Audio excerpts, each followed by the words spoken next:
पहला प्रश्न है आज, उल्टी गंगा बहाना मुहावरे का अर्थ क्या है।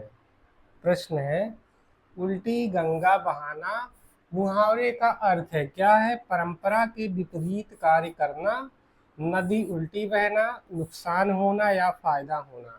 हिंदी ग्रामर की क्लास चल रही है और इसमें कई सारे प्रैक्टिस सेट हो चुके हैं। ठीक है, तो उल्टी गंगा बहाना मुहावरे का अर्थ क्या होता है। उत्तर हो जाएगा परंपरा के विपरीत कार्य करना। अगला प्रश्न क्या है। प्रश्न है, कलेजे पर सांप लौटना मुहावरे का सही अर्थ क्या है। ईर्ष्या से जलना, डर जाना, खुश होना या सांप काटना। इसका उत्तर क्या हो जाएगा, उत्तर दीजिए। कलेजे पर सांप लौटना मुहावरे का सही अर्थ क्या हो जाएगा, तो उत्तर हो जाएगा ईर्ष्या से जलना। ठीक है, पहला उत्तर सही हो जाएगा। फिर प्रश्न है, चिकना घड़ा होना मुहावरे का अर्थ है क्या है। निर्लज्ज होना, चिकनाई युक्त होना, चालाक होना या सुंदर होना। तो चिकना घड़ा होना मुहावरे का अर्थ क्या होता है, निर्लज्ज होना या, ठीक है, निर्लज्ज होना। प्रश्न है, छठी का दूध याद आना मुहावरे का अर्थ है क्या है। अत्यधिक कठिनाई का अनुभव होना, बचपन याद आना, दूध पीना या रोना। इसका उत्तर क्या हो जाएगा। छठी का दूध याद आना मुहावरे का अर्थ क्या है, अत्यधिक कठिनाई का सामना करना। ठीक है, अत्यधिक कठिनाई का अनुभव होना। अगला प्रश्न है, 9-2-11 होना मुहावरे का अर्थ क्या है। 9-2-11 होना, कहेंगे ना 9-2-11 हो गए तुम तो चंपत राय। तो 9-2-11 होना मुहावरे का अर्थ क्या हो जाएगा, भाग जाना, गिनती करना, जोड़ना या गायब होना। तो 9-2-11 अर्थ हो जाएगा इसका भाग जाना। ठीक है, 9-2-11 होना यानी कि भाग जाना। अगला प्रश्न, हाथ को हाथ ना सूझना मुहावरे का अर्थ है क्या है। घना अंधकार होना, हाथ में चोट लगना, अंधा होना या कुछ ना दिखाई देना। तो हाथ को हाथ ना सूझना मुहावरे का अर्थ क्या होता है, घना अंधकार होना। पहला उत्तर सही हो जाएगा। ठीक है, अगला प्रश्न, अंधेर नगरी चौपट राजा लोकोक्ति का अर्थ क्या होता है। इसका उत्तर दीजिए। अंधेर नगरी चौपट राजा, टके शेर भागी, टके शेर खाजा। तो अंधेर नगरी चौपट राजा लोकोक्ति का अर्थ क्या है, न्याय का ना होना या अन्यायपूर्ण प्रशासन, नाटक का नाम, राजा का मूर्ख होना या अच्छी व्यवस्था। इसका उत्तर क्या हो जाएगा, उत्तर दीजिए। अंधेर नगरी चौपट राजा, इसका उत्तर हो जाएगा न्याय का न्याय होना या अन्यायपूर्ण प्रशासन। पहला उत्तर सही हो जाएगा। फिर अगला प्रश्न देखते हैं। अगला प्रश्न क्या है, चोर की दाढ़ी में तिनका। चोर की दाढ़ी में तिनका लोकोक्ति का सही अर्थ है। सही अर्थ क्या होता है, अपराधी का संकित रहना, दाढ़ी गंदी होना, चोर पकड़ना या तिनका मिलना। इसका उत्तर क्या हो जाएगा, उत्तर दीजिए। चोर की दाढ़ी में तिनका होना यानी अपराधी का संकित रहना। फिर अगला प्रश्न है, घर का भेदी लंका ढाए लोकोक्ति का अर्थ है, आपसी फूट से सर्वनाश होता है, घर में चोरी होना, लंका जलना या भेद खुलना। तो घर का भेदी लंका ढाए लोकोक्ति का अर्थ क्या होता है, आपसी फूट से सर्वनाश होता है। नाच न जाने आंगन टेढ़ा लोकोक्ति का सही अर्थ क्या है, ये सबको पता होगा, उत्तर दीजिए। नाच न आए, नाच न जाने आंगन टेढ़ा, इसका अर्थ क्या हो जाएगा, काम न जानना और कमी बहाना निकालना। आंगन टेढ़ा होना, नाचना न आना या नृत्य करना। इसका उत्तर क्या हो जाएगा, उत्तर दीजिए। नाच न जाने आंगन टेढ़ा, इसका उत्तर क्या हो जाना, क्या हो जाएगा, काम न जानना और कमी बहाना निकालना। अगला प्रश्न है, सांच को आंच क्या लोकोक्ति का अर्थ है। सच्चे व्यक्ति को डरने की आवश्यकता नहीं होती, सच बोलने पर सजा मिलती है, आग में जलना या झूठ बोलना। इसका उत्तर क्या हो जाएगा, सांच को आंच नहीं। इसका उत्तर क्या होता है, सांच को आंच नहीं। इसका उत्तर क्या हो जाएगा, सच, सांच को आंच क्या। तो सच्चे व्यक्ति को डरने की आवश्यकता नहीं होती। पहला उत्तर सही हो जाएगा। ठीक है, अब आगे देख लेते हैं, काव्य की शोभा बढ़ाने वाले धर्म को क्या कहते हैं? अलंकार, रस, छंद या गुण? इसका उत्तर क्या हो जाएगा? काव्य की शोभा बढ़ाने वाले धर्मों को क्या कहते हैं? उत्तर क्या हो जाएगा? अलंकार। ठीक है, पहला उत्तर सही हो जाएगा, अलंकार।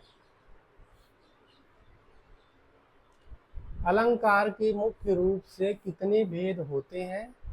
2, 3, 4 या 5? इसका उत्तर क्या हो जाएगा? अलंकार के मुख्य रूप से 2 भेद होते हैं। ठीक है, कौन कौन से होते हैं? पहला है शब्दालंकार, शब्दालंकार, और दूसरा क्या है? अर्थालंकार।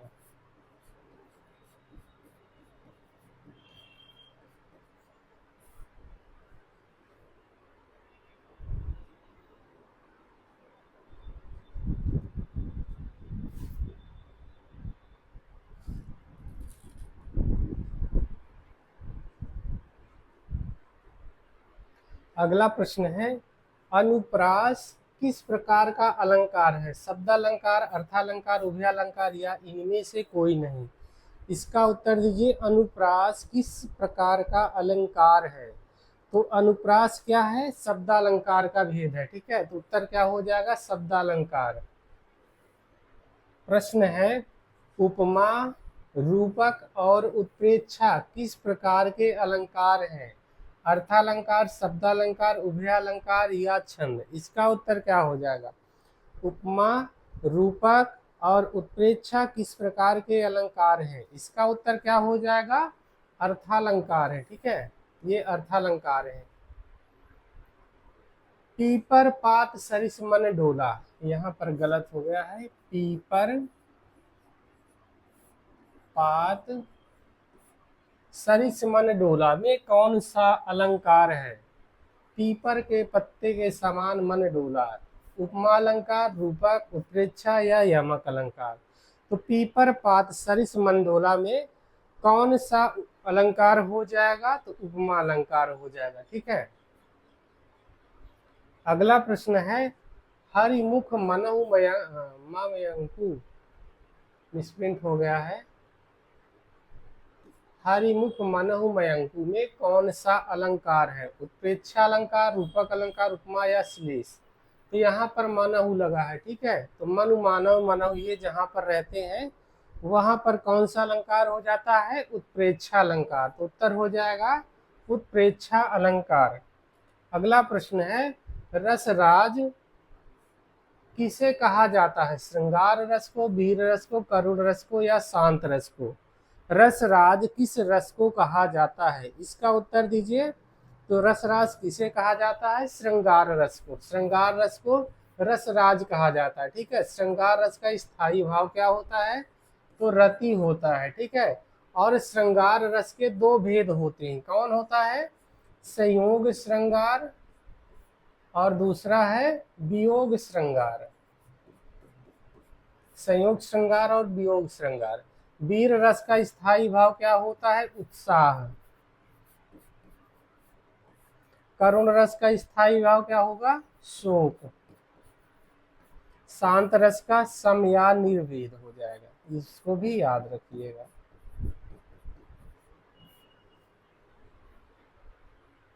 बीभत्स रस का स्थायी भाव क्या है? जुगुप्सा या घृणा, भय, क्रोध या उत्साह? इसका उत्तर क्या हो जाएगा? बीभत्स रस का स्थायी भाव क्या होता है? तो बीभत्स रस का स्थायी भाव क्या होता है? जुगुप्सा या घृणा होता है। ठीक है, और भय किस रस का स्थायी भाव होता है? तो भयानक रस का स्थायी भाव क्या होता है? भय होता है। ठीक है, क्रोध किसका स्थायी भाव है? रौद्र रस का स्थायी भाव क्या होता है? क्रोध। उत्साह किसका स्थायी भाव है? तो वीर रस का स्थायी भाव क्या है? उत्साह होता है। ठीक है, अगला प्रश्न देखते हैं, अद्भुत रस का स्थायी भाव निम्नलिखित में से कौन सा है? अद्भुत रस का स्थायी भाव पूछ रहा है, इसका उत्तर क्या हो जाएगा? विस्मय या आश्चर्य, शोक, निर्वेद या रति? इसका उत्तर क्या हो जाएगा? अद्भुत रस का स्थायी भाव क्या होता है? उत्तर हो जाएगा विस्मय या आश्चर्य। ठीक है, तो पहला उत्तर सही हो जाएगा। शोक किसका स्थायी भाव है? करुण रस का। करुण रस का स्थायी भाव क्या होता है? शोक होता है। निर्वेद किसका है? शांत रस का। शांत रस का स्थायी भाव सम या निर्वेद होता है। रति किसका है? श्रृंगार रस का स्थायी भाव। अगला प्रश्न है, संचारी भावों की संख्या कुल कितनी मानी गई है? 33, 9, 8 या 11? संचारी भाव की संख्या पूछ रहा है। ठीक है, तो संचारी भाव कितने माने जाते हैं? 33 माने जाते हैं। ठीक है, और संचारी भाव को व्यभिचारी भाव भी कहा जाता है, ये भी याद रखिएगा। संचारी भाव या व्यभिचारी भाव।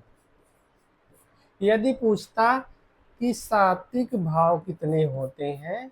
सात्विक भाव, तो सात्विक भाव कितने होते हैं?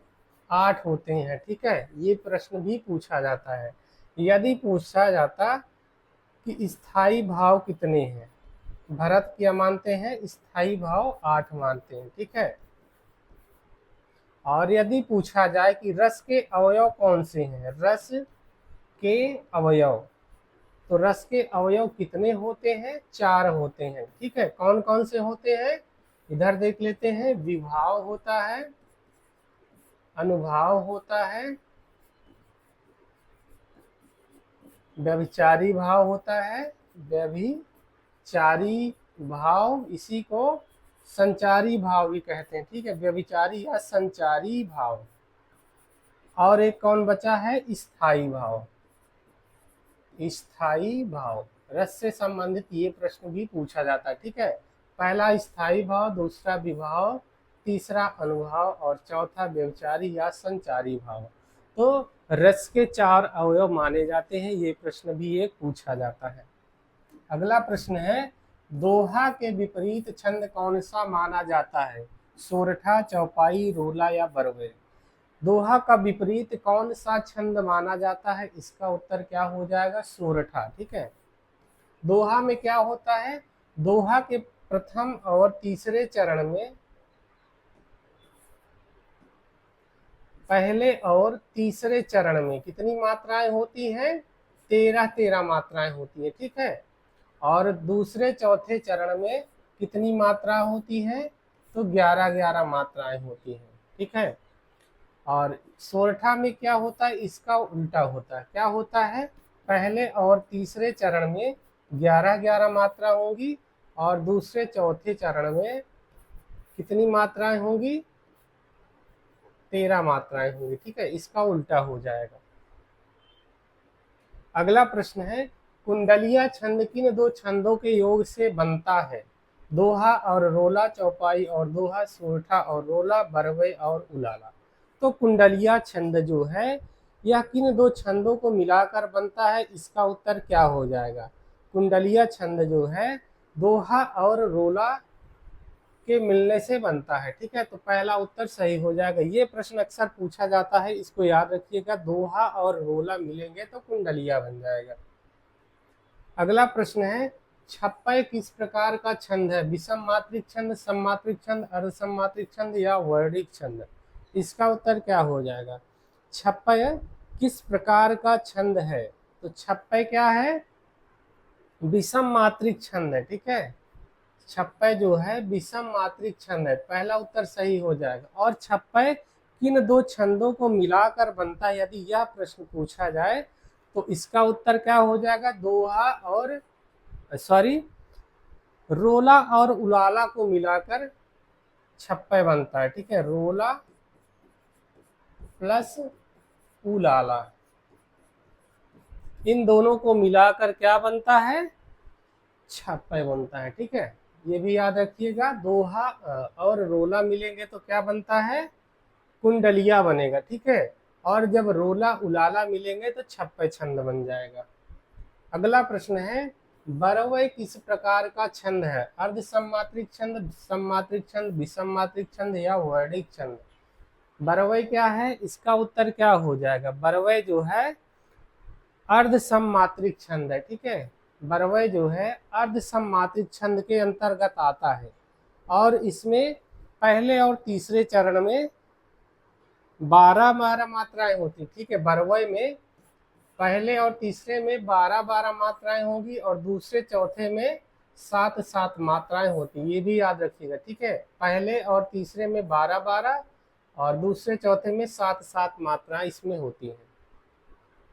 मात्राओं की दृष्टि से चौपाई किस प्रकार का छंद है?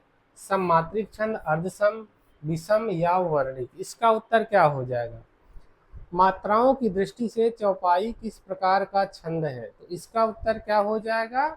सममात्रिक छंद है, ठीक है। इसके प्रत्येक चरण में कितनी मात्राएं होती हैं? तो उत्तर हो जाएगा 16 16 मात्राएं होती है, ठीक है। अगला प्रश्न है, जहां उपमेय पर उपमान का आरोप हो वहां कौन सा अलंकार होता है? रूपक अलंकार, उपमा अलंकार, उत्प्रेक्षा अलंकार या संदेह अलंकार? जहां पर उपमेय में उपमान का आरोप होगा वहां पर कौन सा अलंकार हो जाएगा? तो उत्तर हो जाएगा रूपक अलंकार, ठीक है। उपमेय में उपमान का जब आरोप होगा तो वहां पर रूपक अलंकार हो जाएगा। जहां कारण के बिना भी कार्य का होना पाया जाए वहां कौन सा अलंकार होता है? विभावना अलंकार, विशेषोक्ति अलंकार, भ्रांतिमान या दृष्टांत अलंकार? इसका उत्तर क्या हो जाएगा? तो जहां कारण के बिना भी कार्य का होना पाया जाएगा वहां पर कौन सा अलंकार हो जाएगा? विभावना अलंकार है, ठीक है। इसका उदाहरण क्या हो जाएगा? बिनु पग चले सुनै बिनु काना। अगला प्रश्न है, बिनु पद चले सुनै बिनु काना में कौन सा अलंकार है? विभावना अलंकार, विशेषोक्ति या उपमा अथवा रूपक? कौन इसका उत्तर हो जाएगा? बिनु पद चले सुनै बिनु काना, इसमें कौन सा अलंकार है? उत्तर दीजिए। तो उत्तर हो जाएगा विभावना अलंकार हो जाएगा। संतन को कहा सीकरी सो काम, संतन को कहा सीकरी है, ठीक है, सीकरी सो काम। इस पंक्ति में कौन सा अलंकार है? वक्रोक्ति या श्लेष अलंकार, उपमा, रूपक या उत्प्रेक्षा? तो संतन को कहा सीकरी सो काम, इसमें क्या है? वक्रोक्ति अलंकार हो जाएगा, ठीक है। कौन सा अलंकार है? वक्रोक्ति अलंकार या श्लेष अलंकार हो जाएगा। अगला प्रश्न है, काव्य प्रकाश के रचयिता आचार्य कौन है? आचार्य मम्मट, विश्वनाथ, भरत मुनि या दंडी? इसका उत्तर क्या हो जाएगा? काव्य प्रकाश किसकी रचना है? तो उत्तर क्या हो जाएगा? मम्मट। मम्मट की रचना क्या है? काव्य प्रकाश। विश्वनाथ की क्या है? साहित्य दर्पण, साहित्य दर्पण। भरत मुनि क्या है? इनका है नाट्य शास्त्र, नाट्य शास्त्र। नाट्य शास्त्र को पंचम वेद भी कहा जाता है, ठीक है, ये भी याद रखिएगा। फिर अगला है दंडी। दंडी की रचना क्या है? काव्यादर्श। फिर अगला प्रश्न है, हिंदी साहित्य के इतिहास को कितने कालखंडों में विभाजित किया गया? 4 काल, 3 काल, 5 काल या 6 काल? तो हिंदी साहित्य के इतिहास को कितने कालखंडों में बांटा जाता है? 4 काल में बांटा जाता है, ठीक है। कौन कौन से काल हैं? आदिकाल, आदि काल, दूसरा है भक्ति काल, तीसरा है रीति काल और चौथा है आधुनिक काल।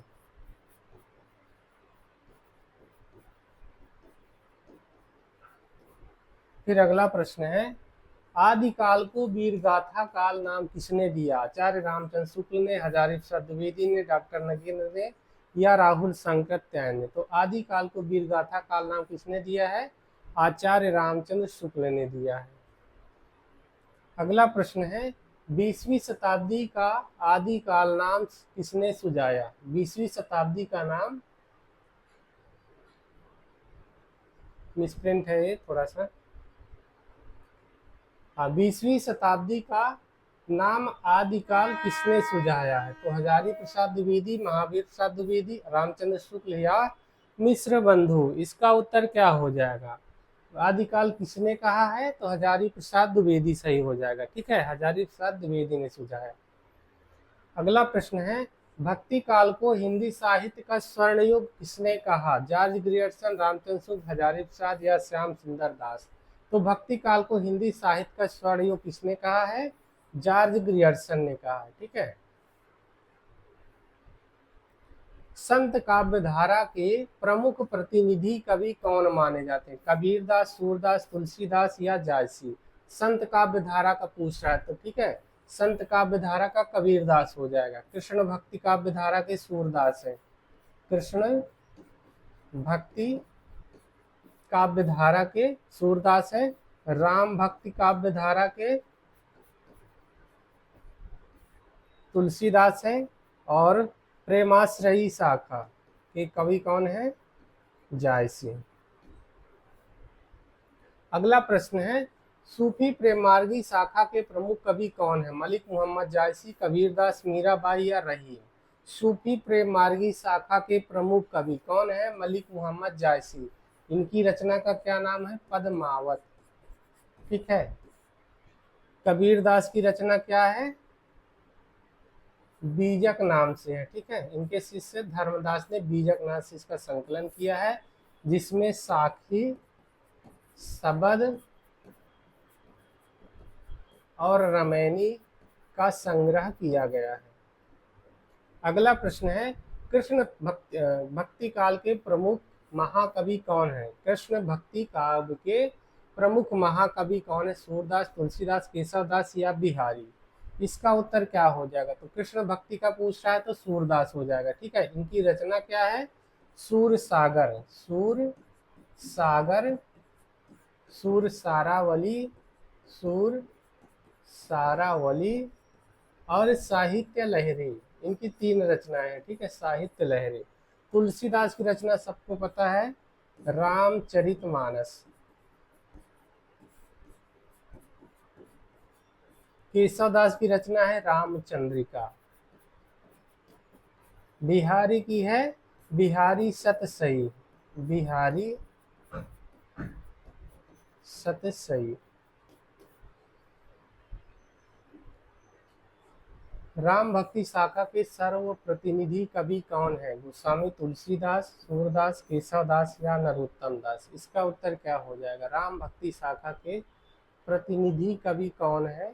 उत्तर हो जाएगा तुलसीदास।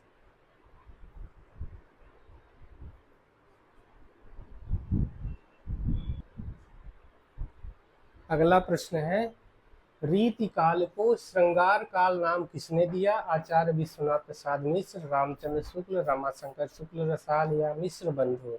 इसका उत्तर क्या हो जाएगा? रीति काल को श्रृंगार काल नाम किसने दिया है? इसका उत्तर क्या हो जाएगा? विश्वनाथ प्रसाद मिश्र। ठीक है। अगला प्रश्न है, बिहारी सतसई किस काल की रचना है? रीति काल, भक्ति काल, आदिकाल या आधुनिक काल? तो बिहारी सतसई किस काल की रचना है? रीति काल की रचना। किसकी रचना है? बिहारी की रचना है। ठीक है। बिहारी। अगला प्रश्न है, आधुनिक हिंदी कविता का भारतेंदु युग से पूर्व किस प्रकार की भाषा का प्रयोग होता था? आधुनिक हिंदी कविता में भारतेंदु युग से पूर्व किस प्रकार की भाषा का प्रयोग होता था? ब्रज भाषा और अवधी भाषा का, खड़ी बोली का, अंग्रेजी का या केवल संस्कृत भाषा का? इसका उत्तर क्या हो जाएगा? ब्रज भाषा और अवधी भाषा का प्रयोग होता था। ठीक है। इसके बाद अगला प्रश्न है, भारतेंदु हरिश्चंद्र को आधुनिक हिंदी गद्य का जनक क्यों माना जाता है? इन्होंने गद्य में खड़ी बोली का प्रतिष्ठा दिलाई, इन्होंने नाटक लिखा, इन्होंने पत्रिका निकाली, उपर्युक्त सभी? इसका उत्तर क्या हो जाएगा? तो उत्तर हो जाएगा उपर्युक्त सभी। अगला प्रश्न है, द्विवेदी युग के प्रवर्तक कौन थे? आचार्य महावीर प्रसाद द्विवेदी, हजारी प्रसाद द्विवेदी, बालकृष्ण भट्ट या प्रेमचंद? तो द्विवेदी युग के प्रवर्तक कौन माने जाते हैं? महावीर प्रसाद द्विवेदी। महावीर प्रसाद द्विवेदी सरस्वती पत्रिका का संपादन करते हैं। ठीक है। ये भी इम्पॉर्टेंट है। 1903 से 1920 ईस्वी तक सरस्वती पत्रिका का संपादन करते हैं। प्रेमचंद का एक उपन्यास याद कर लीजिए, गोदान, महत्वपूर्ण उपन्यास है। अगला प्रश्न है, छायावाद के प्रवर्तक के रूप में मुख्य रूप से किसे मान्यता प्राप्त है? जयशंकर प्रसाद, सुमित्रा नंदन पंत, निराला या महादेवी वर्मा? तो छायावाद के प्रवर्तक के रूप में मुख्य रूप से किसे जाना जाता है? उत्तर हो जाएगा प्रसाद। प्रसाद की रचना क्या है? कामायनी। प्रमुख रचना कामायनी है। ठीक है, इसमें 15 सर्ग हैं। प्रगतिवाद किस दर्शन से प्रभावित माना जाता है? मार्क्सवाद, अस्तित्ववाद, गांधीवाद या छायावाद? तो प्रगतिवाद किस दर्शन से प्रभावित है? मार्क्सवाद से प्रभावित है। अगला प्रश्न है, प्रयोगवाद का प्रवर्तन किस कवि द्वारा माना जाता है? अज्ञे, मुक्तिबोध, नागार्जुन या शमशेर बहादुर सिंह?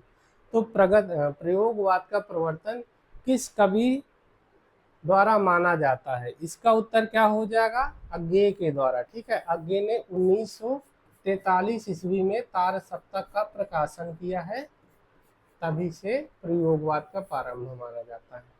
अगला प्रश्न, मैला आंचल उपन्यास की रचनाकार कौन है? फणीश्वर नाथ रेणु, मुंशी प्रेमचंद, यशपाल, अमृतलाल नागर? तो मैला आंचल किसकी रचना है? फणीश्वर नाथ रेणु की। ठीक है, प्रेमचंद का उपन्यास क्या है? गोदान, याद कर लो। यशपाल का झूठा सच है, झूठा सच। गोदान उपन्यास के लेखक कौन है? प्रेमचंद, जयशंकर प्रसाद, जयनेन्द्र या भगवती चरण वर्मा? तो गोदान उपन्यास के लेखक कौन है? मुंशी प्रेमचंद। हिंदी की पहली कहानी कौन मानी जाती है? इंदुमती, एक टोकरी भर मिट्टी, उसने कहा था या कफन? इसका उत्तर क्या हो जाएगा? हिंदी की पहली कहानी कौन मानी जाती है? उत्तर क्या हो जाएगा? इंदुमती हो जाएगा। ठीक है, इंदुमती किसके द्वारा लिखी जाती है?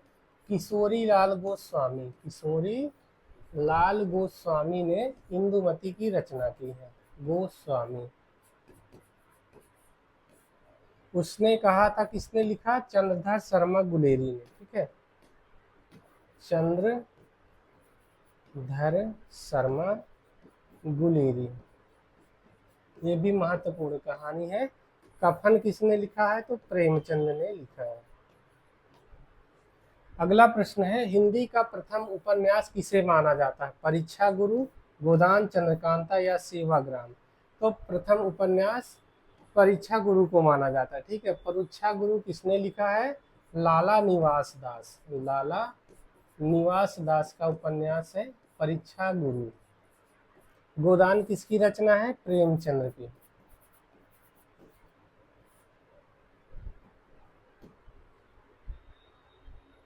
100 प्रश्न हो चुके हैं और ये हिंदी के महत्वपूर्ण प्रश्न थे।